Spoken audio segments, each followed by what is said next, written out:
আসসালামু আলাইকুম প্রিয় বার্সা ফ্যান্স, প্রিয় কুলার্স। রাত জেগে অফিস শিফট এবং খেলা দেখার পরে সকালবেলা ঘুম থেকে উঠে ভিডিওটা পাবলিশ করতে সাম্প্রতিক সময়ে অনেক সমস্যায় পড়ছি। আশা করছি কিছুদিনের জন্য ক্ষমা সুন্দর দৃষ্টিতে দেখবেন। একেবারে বার্সার ম্যাচ অ্যানালাইসিসে চলে আসছি। ম্যাচ রেজাল্টটা আপনাদের সকলেরই জানা এবং শুরুতে আমার কাছে মনে হচ্ছে এটা একটা রিয়েলিস্টিক রেজাল্ট এবং এই রিয়েলিস্টিক রেজাল্ট, এই রিয়েলিটিটা আমাদের বুঝতে হবে। প্রত্যেকটা ম্যাচ বার্সেলোনা আরও আগের মতো তেড়ে ফুঁড়ে আক্রমণ করে ৫টা ৬টা করে গোল দেবে এমন টাইপের ধারণা থেকে বের হয়ে এসে একটা ওয়েল কন্ট্রোলড ম্যাচ দেখতে চেয়েছিলাম, যেখানে বার্সেলোনা ক্লিন শিটটা বজায় রাখবে এবং ওভারঅল খুব একটা বেশি চান্সেস প্রতিপক্ষকে দেবে না। যতগুলো চান্স বার্সা নিজেরা পাবে সেখান থেকে তারা গোল করে আসবে, কনভার্ট করে আসবে। তেমন খুবই খুবই ওয়েল কন্ট্রোল একটা ম্যাচ আমরা কি দেখেছি? হয়তোবা না, হয়তোবা বার্সা এই ম্যাচও খুব বেশি ক্লিনিক্যাল ছিল না, হয়তোবা বিভিন্ন জায়গা থেকে বার্সার এখনও উন্নতির অনেক অনেক বড় রকমের ছাপ খুঁজে পাওয়া গিয়েছে। তবে যে জিনিসটা আমাদেরকে মাথায় রাখতে হবে, একটা সিজন কিন্তু অনেক লম্বা এবং এই মুহূর্তে এমন একটা জয় বার্সার দরকার ছিল, কারণ পয়েন্ট টেবিলে যদি আপনি বার্সার অবস্থা দেখেন, এই মুহূর্তে তারা কিন্তু 2 নম্বর স্থানে উঠে এসেছে। চ্যাম্পিয়ন্স লিগের সামনের ম্যাচগুলোতে বরুসিয়া ডর্টমুন্ড, বেনফিকার মতো দুটো দলের বিপক্ষে কঠিন অ্যাওয়ে ম্যাচ রয়েছে এবং সেখানে কিন্তু বার্সার সাম্প্রতিক ফর্মগুলো বলছে অ্যাওয়ে ম্যাচে যে সমস্যা হচ্ছে, পয়েন্ট হারানোর বড় রকমের সংখ্যা আছে। তাই এই জায়গা থেকে এই জয়টাকে আপনার খুবই ভালোভাবে অ্যাপ্রিসিয়েট করতে হবে, কারণ পয়েন্ট টেবিলে এটা বার্সাকে যে জায়গায় তুলে এনেছে, সে জায়গাটা বার্সাকে পরবর্তী ম্যাচগুলোতে কিছুটা হলেও নির্ভর সিচুয়েশনে যাওয়ার একটা সুযোগ করে দেবে। যদিও অ্যাওয়ে ভেন্যুতে বার্সা লা লিগার সর্বশেষ দুটো ম্যাচেও কিন্তু জয় তুলতে পারেনি। ক্লিয়ারলি সেখানে একটা চাপ নিয়ে প্লেয়াররা মাঠে নামছেন। লেভানদফস্কি আবারও জোড়া গোল করেছেন। লেভানদফস্কি জোড়া গোল, তার সাথে দানি ওলমোর পারফরমেন্স, সব মিলে ফাইনাল থার্ডে দুজন প্লেয়ারের অ্যাক্টিভিটি, তার সাথে রাফিনার অনেক হাই ওয়ার্ক রেট, সকল কিছু বার্সাকে ফাইনাল থার্ডে হেল্প করেছে। মিডফিল্ডে কাসাদো পেদ্রি মোটামুটি ভালোই কন্ট্রোল করেছেন। ডিফেন্সে পাও কুবার্সিতো রীতিমতো ম্যাচ সেরা একটা পারফরমেন্স দিয়েছেন উয়েফার মতে।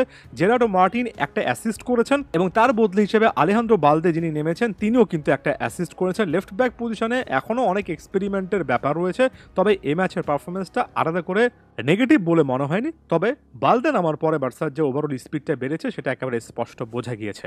এখন একটা খুবই ইম্পর্টেন্ট পয়েন্টে চলে আসি। দেখুন, বার্সার ক্ষেত্রে আমি প্রায় প্রতিটা সময় বলি, বার্সার কিন্তু স্কোয়াড ডেপথ ভালো নয়, অর্থাৎ বার্সার কাছে যে যথেষ্ট বিকল্প আছে, বিশেষ করে ডিফেন্সে, সেটা একেবারেই বলা যায় না। এমন সিচুয়েশনে একটা ম্যাচে অতি আক্রমণাত্মক ফুটবল খেলে বড় রকমের একটা জয় তুলে নিয়ে পরবর্তী ম্যাচটাতে খুব একটা বেশি কিছু করতে না পারা, এটার চেয়েও সবচেয়ে ভালো যেটা হয় সেটা হচ্ছে একটা কনসিস্টেন্ট পারফরমেন্স, 1-0, 2-0, 3-0 এমন টাইপের জয়গুলো তুলে আনা এবং দিন শেষে এটাকে কন্টিনিউ করা এবং ডিফেন্স আর ডিফেন্সিভ মিডফিল্ডে একটা ব্যালেন্স তৈরি করা, যে কারণে ক্লিন শিটের দিকে আলাদা রকমের একটা গুরুত্ব দিচ্ছি। জানি সবসময় ক্লিন শিট রাখা পসিবল হবে না, বিশেষ করে হানসি ফ্লিকের এই সিস্টেমে। তবে বার্সার এখানে প্ল্যানিংয়ে একটা হালকা পরিবর্তন চাই। হ্যাঁ, এটা ফ্যানদের দেখতে অনেক ভালো লাগে। হ্যাঁ, বার্সা যেভাবে আসলে রিলেন্টলেসলি প্রেসিং করে আক্রমণ করে, এটা প্রতিপক্ষকে যেভাবে চাপে ফেলে, সেটা যেহেতু হানসি ফ্লিক একটার পর একটা ম্যাচ করে দেখিয়েছেন, এই মুহূর্তে ফ্যানদের যে আশা প্রত্যাশা, সেটার চাপটা পারদ সমান। তবে একই সঙ্গে ফ্যানদের এই জিনিসটা বোঝা উচিত যে প্রত্যেকটা ম্যাচে এই টাইপের টেম্পো থাকবে না। এমন ম্যাচগুলো, যে ম্যাচে বার্সা 3-0 গোলে জিতলো, সেখানেও কিন্তু টেম্পো ডাউন হয়েছে। বার্সার ওভারঅল যে একটা ইন্টেন্সিটি, সেটা বার্সা ড্রপ করেছে, এটা একেবারে স্পষ্ট প্রমাণিত।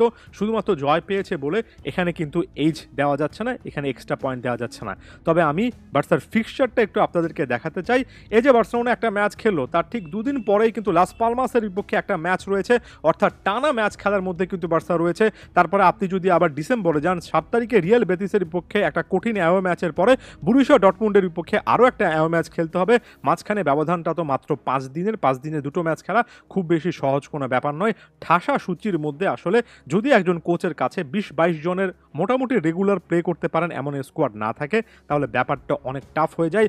কোচ অনেক কিছু ট্রাই করছেন, এর মাঝে মধ্যে আমাদের এই জিনিসটাও বুঝতে হবে, কোচ হিসেবে ফ্লিকের কাছে মিডফিল্ডে অনেক অপশন থাকার পরে ফাইনাল থার্ড এবং স্পেশালি ডিফেন্সে কিন্তু যথেষ্ট অপশন নেই। এই যে এত এত সীমাবদ্ধতার মধ্যে বার্সা যে স্টাইলে ফুটবল খেলছে, ফ্লিক যে মাইন্ডসেট নিয়ে খেলাচ্ছেন, এটাকে আমি এখন পর্যন্ত তো ইমপ্রেসিভ বলি। আমার কাছে মনে হয় এটা রেজাল্ট আপনার পক্ষে সবসময় নিয়ে না আসলেও প্রসেসটা সবসময় আপনার পক্ষে রাখবে। আদিওস ভিস্কা এল বার্সা।